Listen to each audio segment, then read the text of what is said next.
Hey everyone, welcome to this explainer.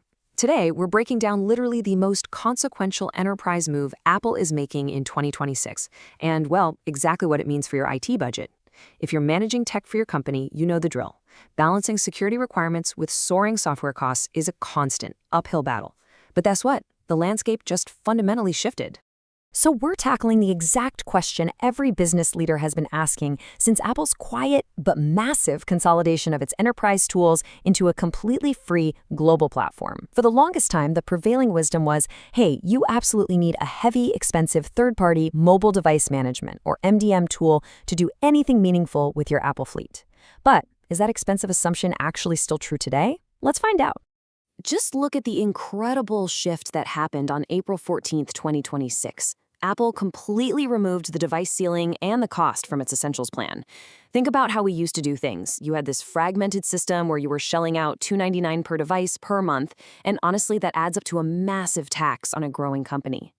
Now, they've completely pivoted. They've created a unified, totally free powerhouse just called Apple Business. It rolls device management, identity, and brand management into one single platform, and it's available across more than 200 countries. Today, we're going to logically map this all out.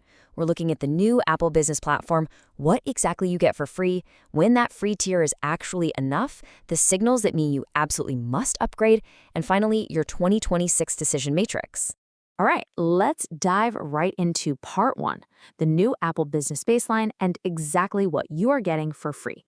The sheer depth of this free offering is honestly staggering. You're getting blueprints for zero-touch deployment via automated device enrollment. That means a shrink-wrapped laptop can be shipped directly to a new hire, and the literal second they turn it on, it configures itself with all your company's settings. It's like magic. On top of that, you get identity federation with Google Workspace and Microsoft Entra ID, volume app distribution straight through the App Store, user groups, custom admin roles, and, crucially, Apple has finally shipped properly documented admin APIs for device inventory and audit data. This whole package completely replaces the need for paid tools if you literally just need basic identity federation and zero-touch setup. But the absolute game changer here? It's the new MDM migration capability. Previously, migrating from one MDM to another meant factory wiping devices and dealing with, massive user disruption, a total headache. Now, you can reassign a device's automatic enrollment from one MDM service to another entirely over the air, without that dreaded factory wipe. This means starting on Apple's free tier is an incredibly low-risk decision. It's not some permanent trap you can't escape from if your company suddenly scales up. Moving on to part two. Let's talk about exactly when free is actually enough. So 25, that's the magic number. If your fleet has under 25 Apple devices, the operational simplicity of Apple Business completely outweighs the depth of a paid, dedicated tool. Why 25? Well, that's generally the exact threshold where manual management turns into a chaotic nightmare. But below it, this free tool is incredibly powerful and perfectly adequate for standard operations. This makes it the absolute ideal profile for early-stage startups, founder-led teams, or, say, small creative studios with Apple-only fleets. If your team is currently operating with entirely unmanaged devices, meaning no enforced passcodes, standard data protection, and no remote wipe if a laptop is accidentally left in a coffee shop, this free upgrade offers a massive, immediate security boost. Basically, as long as you don't have complex compliance obligations, this right here is your sweet spot. Now for part three, the clear signals that tell you it's time to pull out the company credit card and upgrade. Your first massive tripwire is compliance. The very moment you face frameworks like Cyber Essentials Plus, ISO 27001, or SOC 2, trying to stick to the free tier actually becomes a total liability. Why? Because Apple Business requires manual evidence collection. The sheer misery and, trust me, the massive overhead of manually proving your compliance to an auditor will completely wipe out any money you saved on licensing.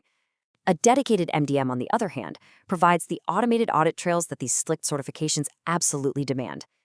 The next tripwire to watch out for is your hardware mix. Let's say you have an 80% Apple device fleet, but even a 20% minority of Windows or Android machines. Well, you've outgrown Apple Business. The free tier only manages Apple hardware. The second you introduce Windows into the mix, you'd be stuck maintaining two entirely separate policy stacks and reporting layers, and no one wants to do that. In this scenario, you need a unified solution like Microsoft Intune, rather than juggling entirely separate platforms. Now, it is absolutely vital to understand this next distinction because it's a huge point of confusion. Apple Business is a configuration platform, not a security platform. It ensures devices are set up correctly with passwords and encryption, but it is not endpoint detection and response, or EDR. It literally cannot actively defend your fleet against determined adversaries, detect malicious processes like ransomware, or integrate with deep security tools like CrowdStrike or SentinelOne. If your cyber insurance or legal counsel requires active threat visibility, free MDM simply isn't going to cut it. Finally, there are several granular but really important capabilities missing from the free tier. For instance, there's no CIS benchmark library. Those are the strict government-level security settings you can normally just apply with one click. Admin authentication stubbornly relies on SMS rather than modern, unphishable passkeys. You cannot enforce conditional access policies, meaning you can't automatically block a non-compliant device from accessing your company's data. Oh, and if you're a managed service provider juggling multiple clients, it completely lacks the multi-tenant architecture you need. Plus, the audit logs are way too thin for proper security ops. All right, part 4. Let's map this all out with the 2026 Decision Matrix. I highly recommend grabbing a quick screenshot of this matrix because it perfectly maps out exactly which tech stack you need based on your specific situation. Notice how Apple Business is almost always the foundation. Under 25 Apple devices with simple needs, you use it alone. Scaling up to 50 devices but no strict certs? Add Jamf Now or Mosul. If you hit strict certifications like SOC 2 or Cyber Essentials Plus, you keep Apple Business but layer Jamf Pro or Intune right on top. Got a mixed Mac and Windows fleet running Microsoft 365? Pair it with Microsoft Intune. Scaling past 100 devices and prioritizing Apple? Combine it with iRoo. And if you're an MSP needing multi-tenant support, you'll want to skip the free tier as your primary and go direct to Jamf, Intune, or iRoo. It perfectly visualizes how your whole strategy should evolve. And that brings us to part 5, our final takeaway. It's all about layering, not replacing. The paradigm has totally shifted. It's no longer about choosing between Apple and third-party tools. It's about learning how to stack them together efficiently. By following this simple 3-step workflow, you really set your company up for success. Step 1. Deploy Apple Business as your free foundational baseline to get those zero-touch deployments and identity federations running smoothly. Step 2. Honestly audit your specific compliance, identity, and security gaps. And Step 3.